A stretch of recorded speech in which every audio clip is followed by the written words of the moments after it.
Shin's heart pounded as he stood in the dimly lit hallway, an expensive velvet ring box clenched in his sweating palm. Just beyond the half-open door, he could hear familiar voices that made his stomach twist. This can't be happening, he thought. Tonight was supposed to be the happiest night of his life. Instead, Shin felt like he was walking into a nightmare. He had planned everything to perfection. A candlelit dinner at Aurelia's, the fanciest restaurant in town, followed by a surprise proposal under the stars. His girlfriend, Emily, loved grand romantic gestures, and this was going to be the biggest one yet. He never imagined the woman he loved would be whispering betrayal just beyond a door. The voices grew clearer as he approached. One was Emily's, no doubt about it. The other belonged to Eric, his closest friend since freshman year of college. Hidden by the curtain, Shin peered through the narrow gap, trying to make sense of the scene. Emily stood with her back to him. Eric faced her, his expression a mix of guilt and longing. "I can't keep doing this," Eric was saying in an urgent voice. "Shin's going to propose tonight. I saw the ring box in his jacket." Shin's breath hitched. How does Eric know about the ring? He wondered. He never told anyone of his plans.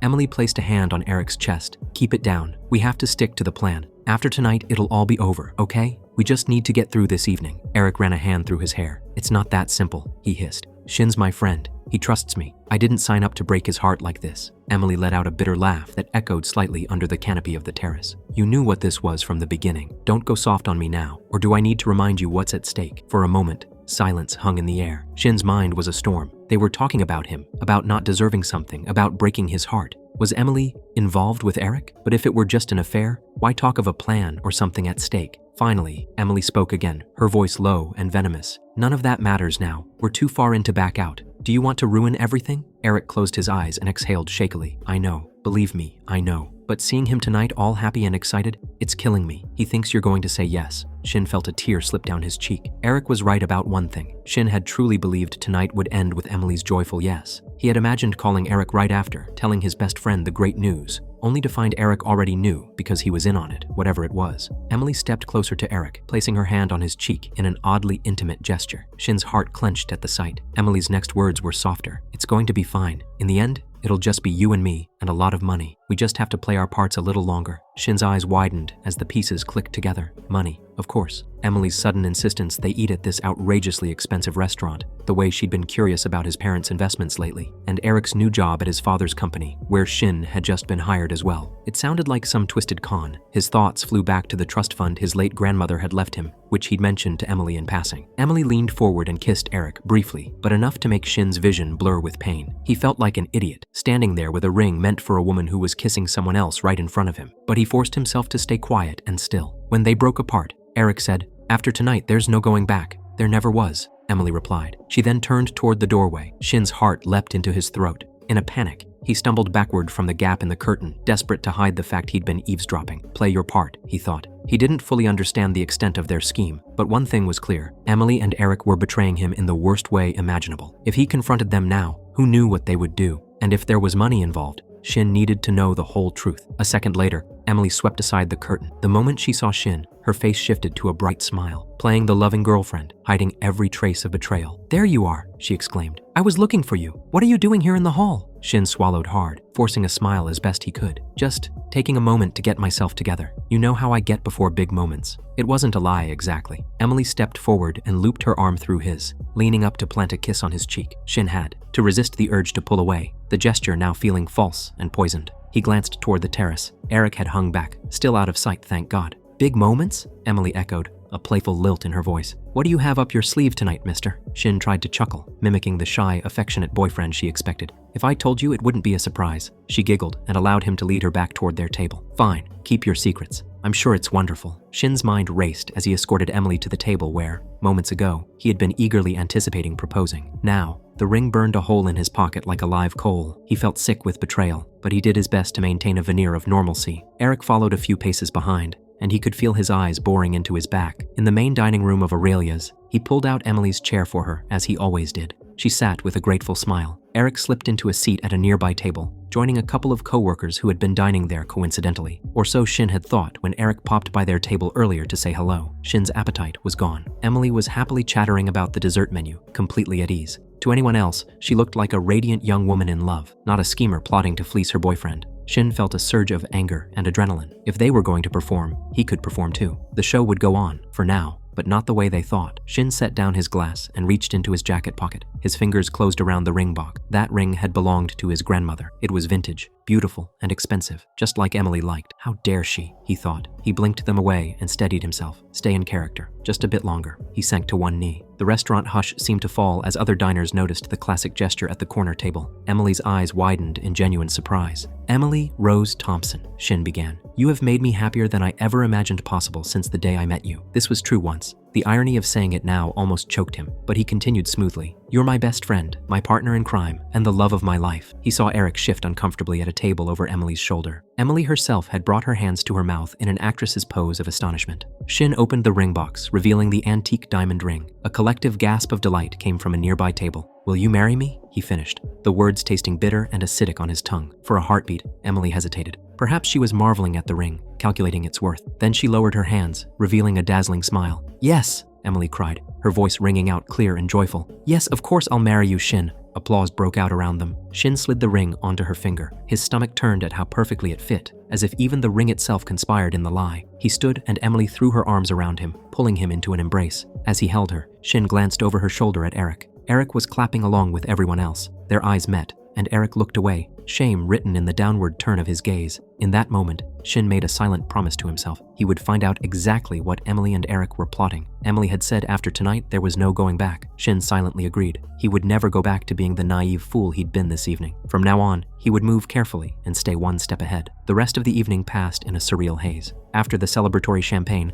Shin and Emily took a taxi back to the apartment they had started renting together just 2 months ago. I can't believe we're engaged, she whispered excitedly, breaking the silence. She reached up to caress his cheek. You've made me the happiest woman tonight. Shin forced a small smile, heart clenching at the irony. When they arrived home, Emily practically skipped down the hallway, laughing as she tugged Shin by the hand. The moment their apartment door closed, she turned and kissed him. Shin's stomach lurched. He kissed her back out of reflex, but there was an emptiness now. She tasted of champagne and deception. He had to pull away under the pretense of catching his breath. After a moment, she spoke, her voice slightly muffled against him. We should call our parents tomorrow, and our friends. Everyone will be so excited. Yeah, Shin replied, his voice distant. He wondered if Emily's father, who lived abroad and rarely spoke to her, would truly care. And what about her mother? Emily seldom talked about her. They prepared for bed. When they finally lay down together, Emily draped an arm over Shin's chest, snuggling close. Fiancée, she murmured happily. In the silence, he could feel her breathing slow and deepen. Emily fell asleep with ease, content in her victory. Shin, however, remained wide awake. He left the bedroom quietly and went to the living area, shutting the bedroom door gently behind him. In the dim light from the kitchen, Shin paced the floor. He needed a plan, someone to talk to. His first instinct was to call his older sister, Clare. She had always been his rock and advisor, but it was the middle of the night,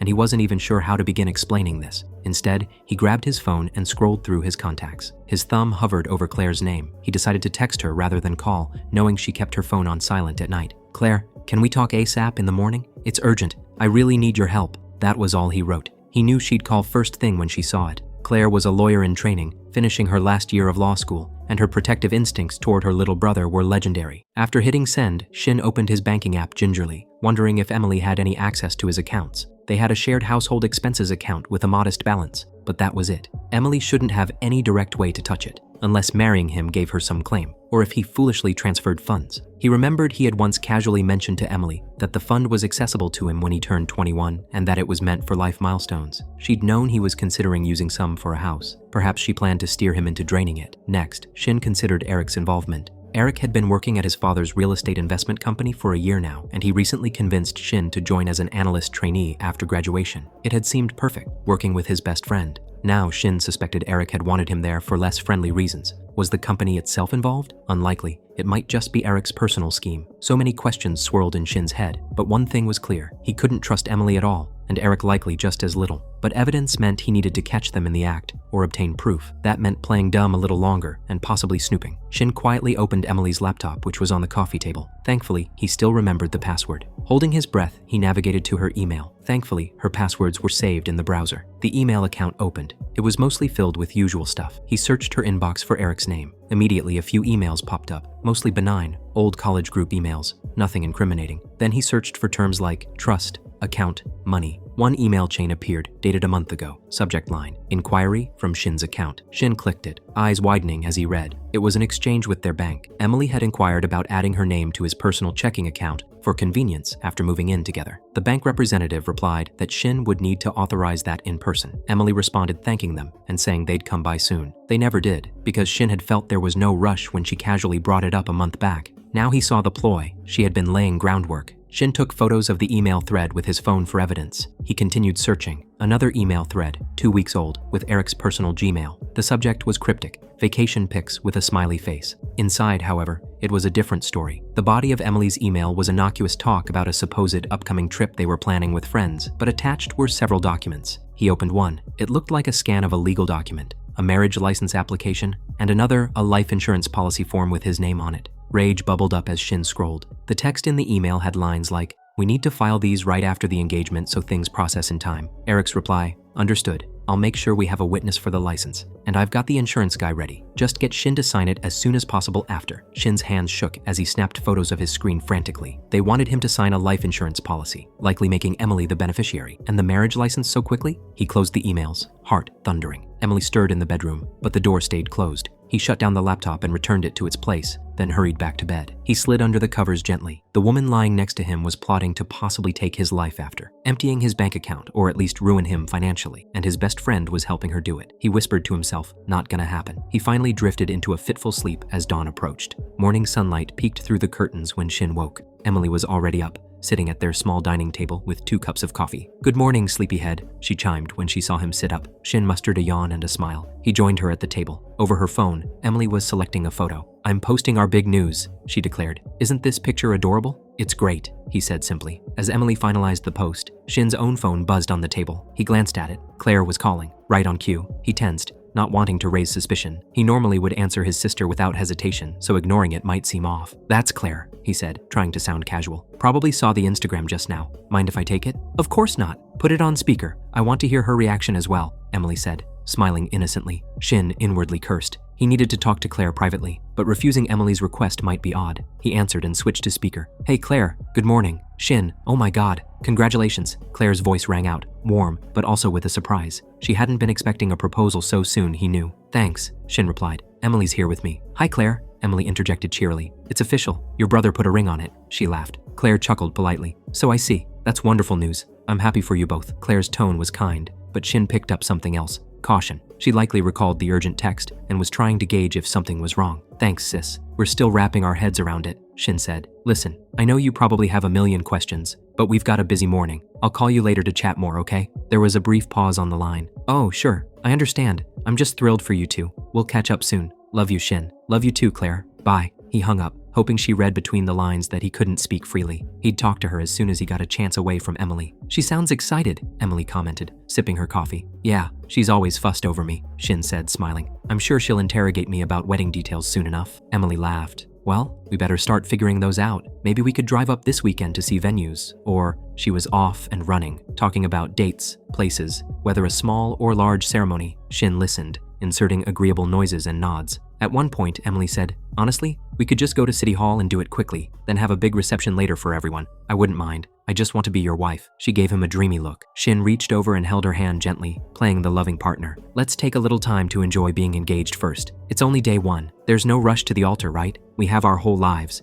Emily bit her lip, then nodded. She hid it well, but Shin caught a flicker of something in her eyes, a tiny flash of disappointment or worry. She quickly masked it with another smile. "Anyway, you have work today, and so do I. Reality calls." She got up to get ready. Shin exhaled slowly once she left the room. Shortly after, they both headed out. Shin to his new job at the investment firm, Emily to a client meeting for an event. As soon as Shin was sure Emily had driven off, he called Clare from his car, not daring to talk at home in case Emily doubled back for something. The phone barely rang once before Clare picked up. She didn't even wait for him to speak. "What's going on, Shin?" Her tone was firm and concerned. "Your text last night and that phone call just now. Are you okay? You're engaged, but something's wrong. I can hear it." Shin's hands tightened on the steering wheel. His eyes burned with the threat of tears now that he could finally confide in someone. "Clare, I really messed up," he said. "It's Emily. She's not who I thought." Immediately, Clare launched into protective sister mode. "What did she do? Did she hurt you? Is she cheating?" Shin took a breath, steadying himself. He quickly recounted the events of last night in a hushed tone. By the end, Clare was cursing under her breath. "That snake! Both of them, she spat. Shin,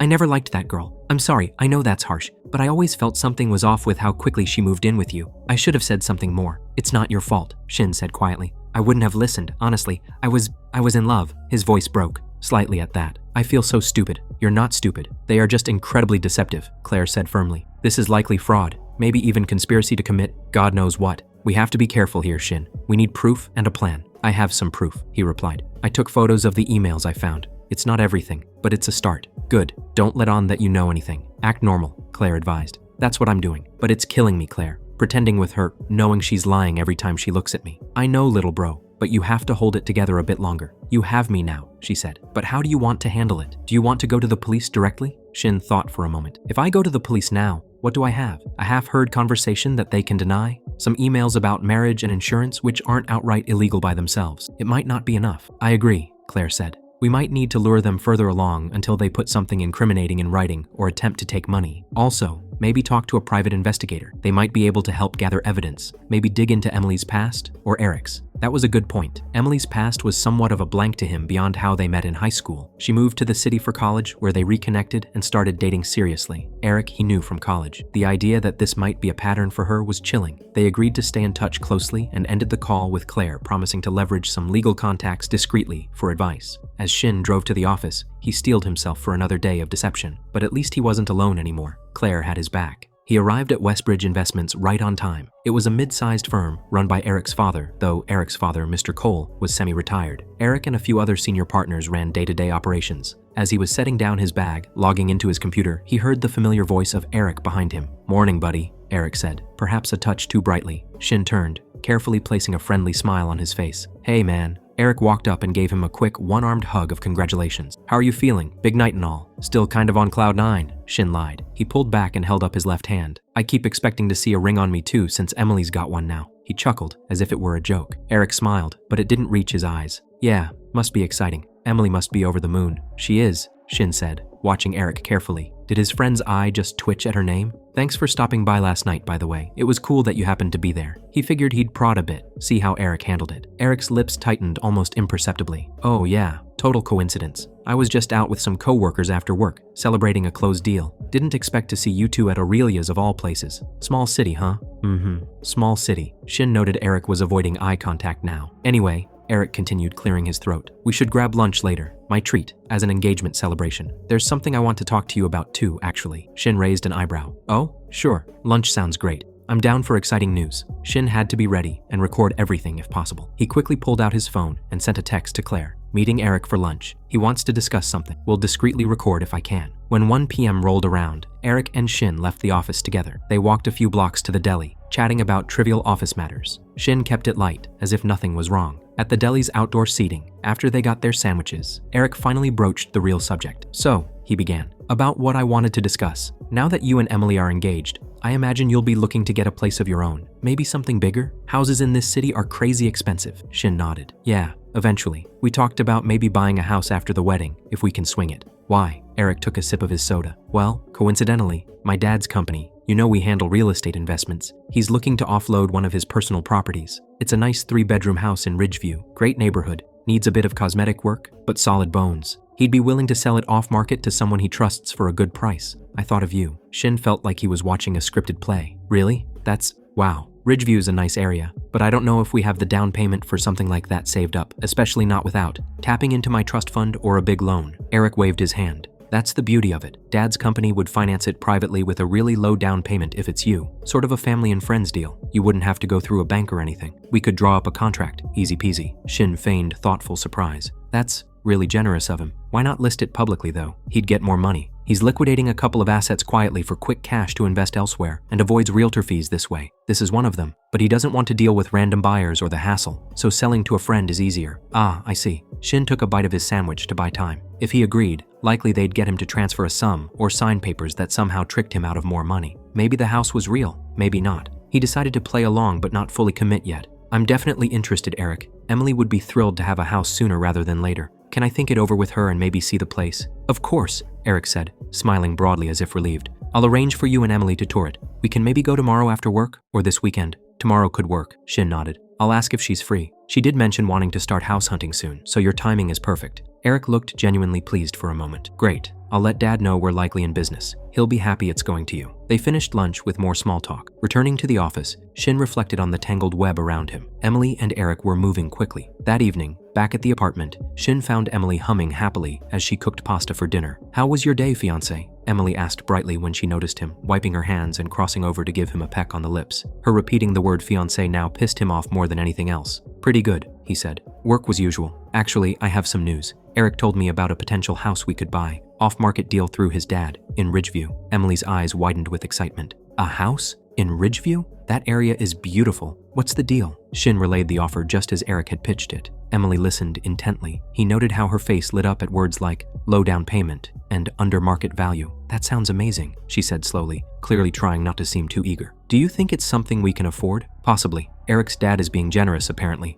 We'd likely have to use some of my trust fund for the down payment, but not a huge amount. I told him we'd be interested in seeing it." Emily nodded enthusiastically. "Absolutely. When can we go?" He said maybe tomorrow after work. "You free then?" "I can be," she said quickly. "I'll move some appointments. This is important." Shin smiled as if grateful. "Great. I'd love your opinion on it, of course. It could be our future home." Emily beamed and came over to hug him tight. After dinner, Shin excused himself to the bedroom, saying he was tired. In truth, he wanted to give Clare a quick update. He messaged her the gist of the house deal and their plan to see it tomorrow. Clare replied, "Be careful. Could be a setup to corner you into signing something. Don't sign anything. I'll see if I can get investigator to quietly follow in case something happens." He hadn't considered physical danger at the house showing, but now he wondered. The next day after work, he met up with Emily and Eric at the address. It was still light out, a sunny Tuesday evening, when they pulled up to the location. The house was actually quite charming, a two-story craftsman style with a wraparound porch and a big oak tree in front. Inside, Eric led them through the home. Emily oohed and awed appropriately at the high ceilings and wood floors. Shin had to admit, it was a nice house. "So, what do you think?" he asked. "I love it,"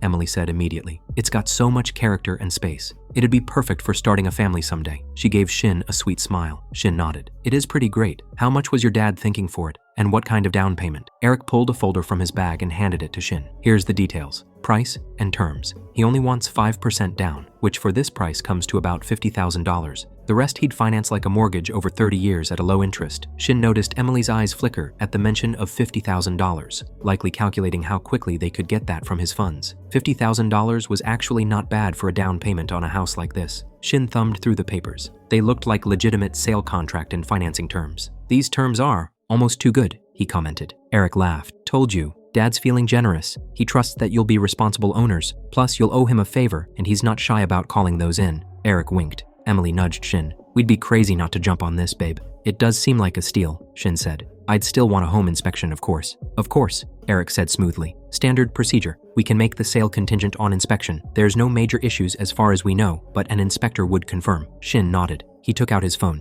"Mind if I take some pictures to show my sister? She's an unofficial advisor on things like this." He wasn't lying. He'd send photos to Clare. "Sure, go ahead," Eric said, gesturing around. Shin snapped a few pictures of the living room, kitchen, and backyard through the window. While doing so, he subtly pressed the record function on his phone and let it record audio from his pocket. Perhaps if Eric and Emily discussed anything revealing when he stepped away to photograph a room, he'd capture it. He walked into the adjacent dining room out of their direct line of sight, pretending to inspect it. From the kitchen, he could overhear them talking softly, possibly thinking he was out of earshot. "Don't rush him too hard," Eric was murmuring. Emily's reply was quieter. Shin edged a little closer behind the doorframe. "Need him to commit soon. We're on schedule. Once he transfers the down payment, half the work is done. Marriage, insurance, then..." "Shh," Eric hissed, likely noticing Shin's shadow. Shin quickly stepped back into the foyer, making a bit of noise as if returning. "Everything okay?" he asked, strolling back in innocently. Emily flashed a bright smile. "Yes. Eric was just telling me the neighborhood is really safe and has a great school district." "Yeah, one of the best in the city," Eric added, covering smoothly. They wrapped up the tour. Eric said, "Take a couple days to think it over if you need, but honestly, others are asking. I can hold them off a bit since I promised you first dibs." Shin exchanged a look with Emily. She was practically glowing with urgency. "We'll discuss tonight, but I'm leaning toward yes," Shin said. In the car, Emily couldn't contain herself. "This is perfect.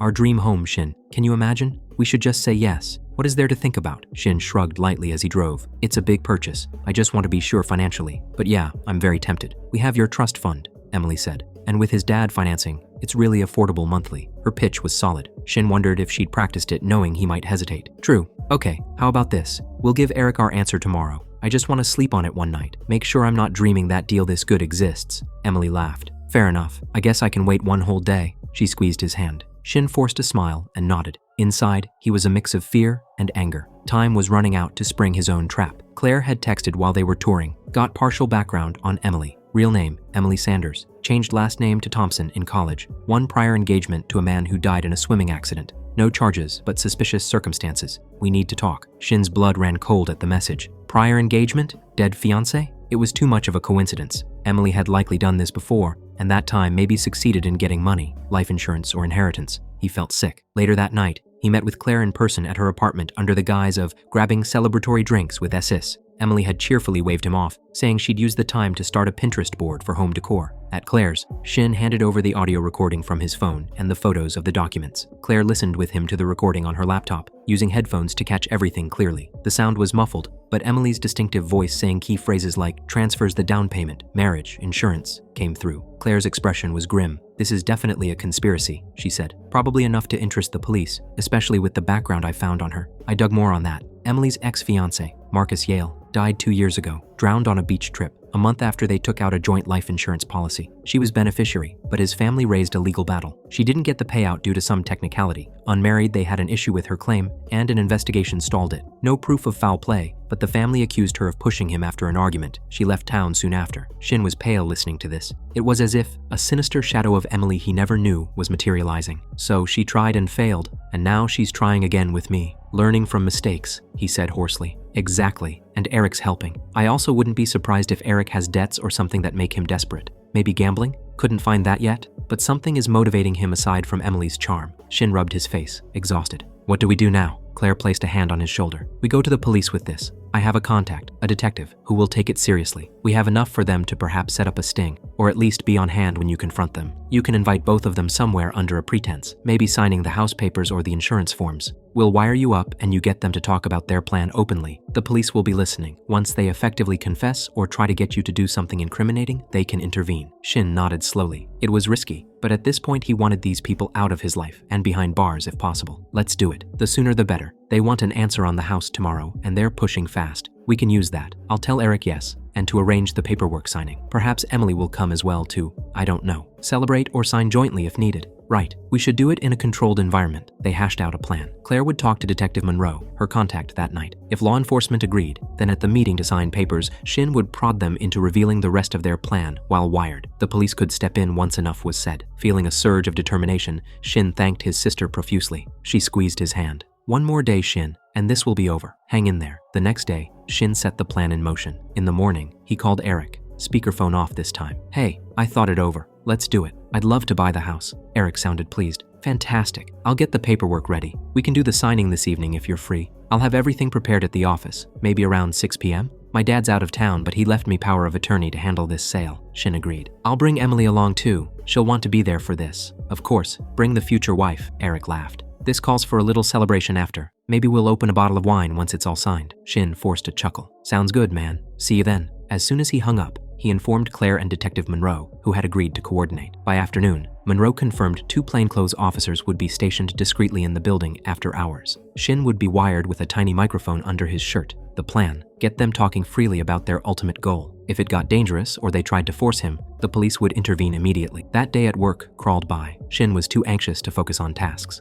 Emily texted him a couple times about how excited she was to finalize the house. At 5:45, Emily met him outside Westbridge Investments. The office was mostly empty by now. Eric had arranged for a side door to be unlocked for them. The sky was darkening with twilight. Emily was practically bouncing on her heels as they went inside. I can't believe we might be homeowners tonight, she gushed quietly. Shin gave a tight smile. Yeah, big night. They stepped into a conference room where Eric awaited. A bottle of red wine sat on the table with 3 glasses. Welcome, welcome, Eric greeted. He seemed a bit nervous too, Shin thought. Eric closed the door after them. Hey, Shin said, pulling out a chair for Emily, then sitting himself. All set? Yes, Eric said. He poured wine into the glasses. A toast first, shall we? To new beginnings and bright futures. He handed them each a glass. Emily raised hers, eyes shining. To our dream home and the start of an amazing journey together. Shin clinked glasses and raised his drink to his lips, only pretending to take a sip. All right, here's the sale contract and the financing agreement. Just need your signature, Shin, and we'll be in business. Emily doesn't need to sign anything today since it's in your name, but after you're married, you can add her. Shin picked up the pen, then paused.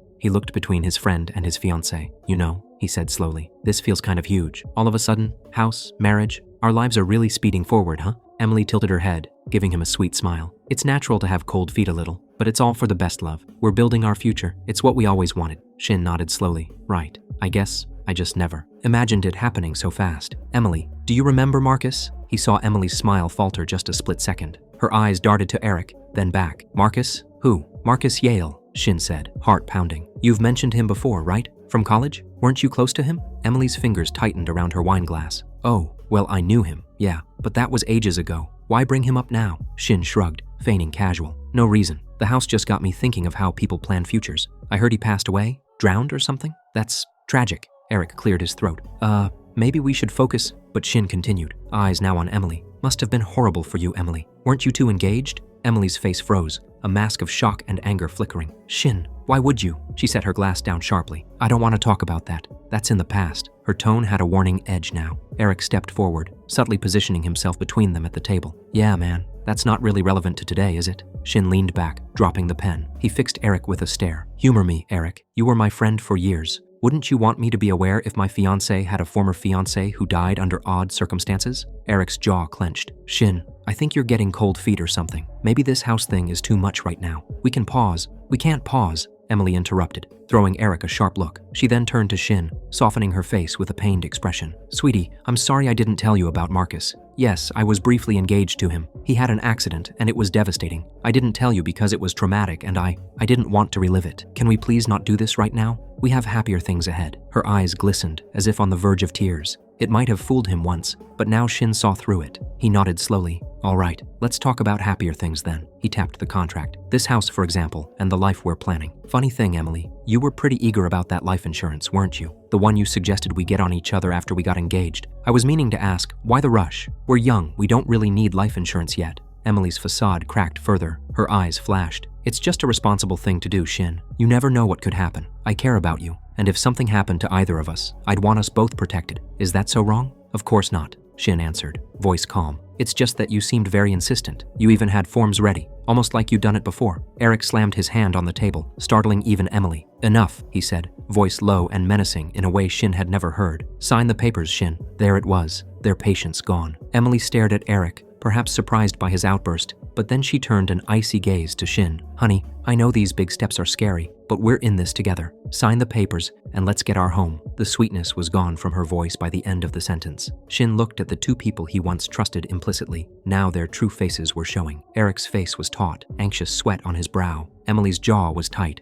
her eyes hard despite the half smile she tried to maintain. He stood up slowly, dropping the pretense entirely. No, Emily blinked. What? I said no, I'm not signing anything. Shin straightened, feeling a surge of empowerment. I'm done playing along. Eric's face went pale. What are you talking about? He tried to bluster, but his voice wavered. Shin reached into his jacket and pulled out his phone, tapping it. I've recorded every word you both have said. Not just tonight, your little chat at the house, your emails, everything. Emily's eyes narrowed into slits. Shin, you don't know what you're doing. Oh, I think I do. Let's see. How did you put it? After tonight, it'll all be over. That's what you told Eric before I proposed, right? Shin's tone turned mocking, fury leaking out. You were going to marry me, take whatever money you could, and then what? Kill me for insurance? Have I got the script right? Emily's face flushed red. That is absurd. You must have misheard. Stop, Shin snapped. Drop the act, Emily. Or should I call you by your real last name? Sanders. She flinched at that, truly taken aback now. Shin pressed on. I know about Marcus. I know about the life insurance you took out on him. I know you've been after my trust fund. Hell, I even know you tried adding your name to my bank account. Did you think I wouldn't figure it out? Realizing deception was no longer possible, Emily's expression contorted with rage. You stupid, snooping little, she spat, stepping toward him. You think you're clever? You have no idea what I've been through, what I'm owed. I deserved that payout and those bastards took it from me. But this time, nothing was going to stop me from getting what I deserve. Her voice rose, echoing in the empty office. Eric tried to grab her arm. Emily, shut up, he hissed. She yanked free. No, Eric, he wants to hear it? Fine. Yes, Shin, I was going to bleed your precious trust fund dry. Yes, I was going to marry you and make you sign that lovely insurance policy. And if an unfortunate accident happened on our honeymoon, well, let's just say I wouldn't be weeping at your funeral except for the cameras. Her words dripped venom now, years of greed and bitterness pouring out. You think you can prove any of this? It's your word against ours. Eric looked horrified at Emily's open admission. Emily, stop. You're incriminating us both. She turned on him with a snarl. He's not going to the police. We aren't going to give him the chance. Emily quickly reached into her handbag and, to Shin's shock, produced a small handgun. His blood ran cold as she aimed it at him with shaking hands.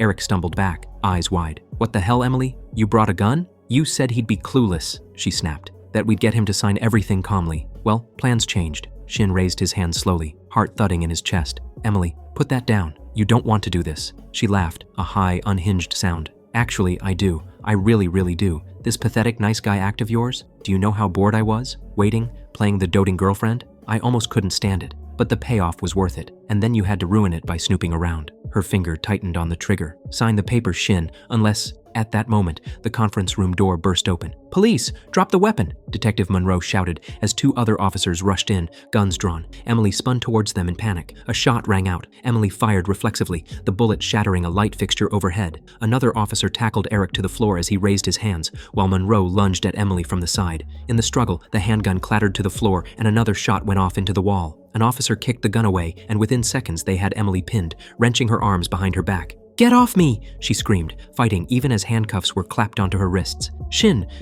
please, this is a mistake. I wasn't really..." She switched tactics mid-sentence, voice turning suddenly tearful and scared as the officers hauled her up. It was astonishing, the speed of her acting reversal. But Shin just stared, shaking his head slowly. Eric, face down on the carpet under an officer's knee, was babbling. I'm done. I surrender. Please, I didn't know she'd actually try to kill him." Monroe read Emily her rights while she spewed a string of curses and pleas interchangeably. Eric was similarly cuffed and pulled to his feet. When the officers lifted him, he finally locked eyes with Shin. In them, Shin saw shame, fear, and a strange sort of relief, as if part of Eric was glad it was over. Eric opened his mouth to say something to Shin, but no words came out. Shin spoke, voice cold and clear. "You were right about one thing, Eric. I didn't deserve this. Neither of you will get away with it." Eric hung his head, tears spilling down his face. Emily, however, fixed Shin with a glare that could cut glass as the police began escorting them out. "You'll regret this," she snarled. "I'll get out, and you'll regret it." Shin felt a tremor of fear at her words, but held his ground. Detective Monroe paused to reassure him. "Don't worry. We've got more than enough on her now. We heard everything. She won't be seeing daylight for a long time." As they led her away, Emily let out a final scream of frustration. Shin stepped back, letting out a breath he hadn't realized he was holding. Within the hour, police had taken formal statements from Shin and Clare and collected all the evidence. Audio recordings, emails, the gun. It was overwhelming. Eric, in his confession, spilled that Emily had seduced him and roped him into the plan with promises of a cut of the money. He claimed he never intended for Shin to be physically harmed. He thought they'd just drain the trust fund and disappear. But Emily had other ideas.